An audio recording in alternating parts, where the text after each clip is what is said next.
S, Karnataka ಸಾರಿಗೆ ಸಚಿವ ರಾಮಲಿಂಗಾರೆಡ್ಡಿ ರಾಜೀನಾಮೆ ಬೆನ್ನಲ್ಲೇ ಈಗ ತಮಿಳುನಾಡು ಅಣ್ಣಾಮಲೈ ಬಿಜೆಪಿ ಮಾಜಿ ಅಧ್ಯಕ್ಷ ಹಾಗೂ ಇವರು ಕೂಡ ಅಧಿಕೃತವಾಗಿ ರಾಜೀನಾಮೆಯನ್ನ ಘೋಷಣೆ ಮಾಡಿದ್ದಾರೆ. ಜೊತೆಗೆ ಇವರದೇ ಆದಂತಹ ಒಂದು ಪಕ್ಷವನ್ನು ಕೂಡ ಸ್ಥಾಪನೆ ಮಾಡುವುದಾಗಿ ತಿಳಿಸಿದ್ದಾರೆ.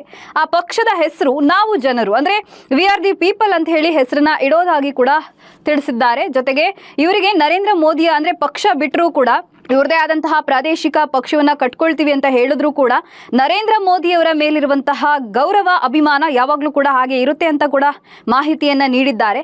ಇದರ ಜೊತೆಗೆ ಹೈಕಮಾಂಡ್ ಜೊತೆ ಇವರದ್ದು ಒಂದು ರೀತಿ ಭಿನ್ನಾಭಿಪ್ರಾಯ ಇತ್ತು, ಅಂದ್ರೆ ವೈಚಾರಿಕ ವಿಚಾರ ಜೊತೆಗೆ ಕಾರ್ಯವೈಖರಿಯ ವಿಚಾರವಾಗಿ ಭಿನ್ನಾಭಿಪ್ರಾಯಗಳು ಇತ್ತು ಅಂತ ಹೇಳಿ ಕೂಡ ಇವರು ತಿಳಿಸಿದ್ದಾರೆ. ಇದರ ಜೊತೆಗೆ ಇವರ ಉದ್ದೇಶ ಅಂದ್ರೆ ಇವರು ಪಕ್ಷ ಕಟ್ತಿರುವಂತಹ ಉದ್ದೇಶ ರಾಜಕೀಯ ಹಿನ್ನೆಲೆ ಇಲ್ದಿರುವಂತಹ ಸಾಮಾನ್ಯರಿಗೂ ಕೂಡ ಒಂದು ಅವಕಾಶವನ್ನ ಕೊಡುವಂಥದ್ದು ಅಂತ ಹೇಳಿ ತಿಳಿಸಿದ್ದಾರೆ.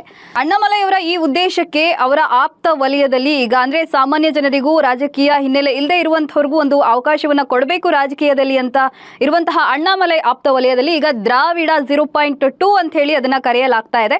ಜೊತೆಗೆ ಟಿವಿಕೆ ಪಕ್ಷಕ್ಕೇನಾದ್ರು ಅಣ್ಣಾಮಲೈ ಅಂದ್ರೆ ಅವ್ರದೇ ಆದಂತಹ ಸ್ವಂತ ಪಕ್ಷವನ್ನ ಕಟ್ಟಿ ಟಿವಿಕೆ ಪಕ್ಷಕ್ಕೇನಾದ್ರೂ ಟಕ್ಕರ್ ಕೊಡ್ತಾರಾ ಅಂತ ಹೇಳಿ ರಾಜಕೀಯ ವಲಯದಲ್ಲಿ ಸಾಕಷ್ಟು ಚರ್ಚೆಗಳು ಜೋರಾಗಿದೆ. ಜೊತೆಗೆ ಸೋಷಿಯಲ್ ಮೀಡಿಯಾದಲ್ಲೂ ಕೂಡ ಈ ಬಗ್ಗೆ ಚರ್ಚೆ ಜೋರಾಗ್ತಾ ಇದೆ. ನೋಡಬೇಕು ಮುಂದೆ ಟಿವಿಕೆ ಪಕ್ಷಕ್ಕೆ ಏನಾದ್ರು ಅಣ್ಣಾಮಲೈ ಟಕ್ಕರ್ ಕೊಡ್ತಾರಾ ಅನ್ನೋದನ್ನ ಕಮೆಂಟ್ ಮಾಡಿ.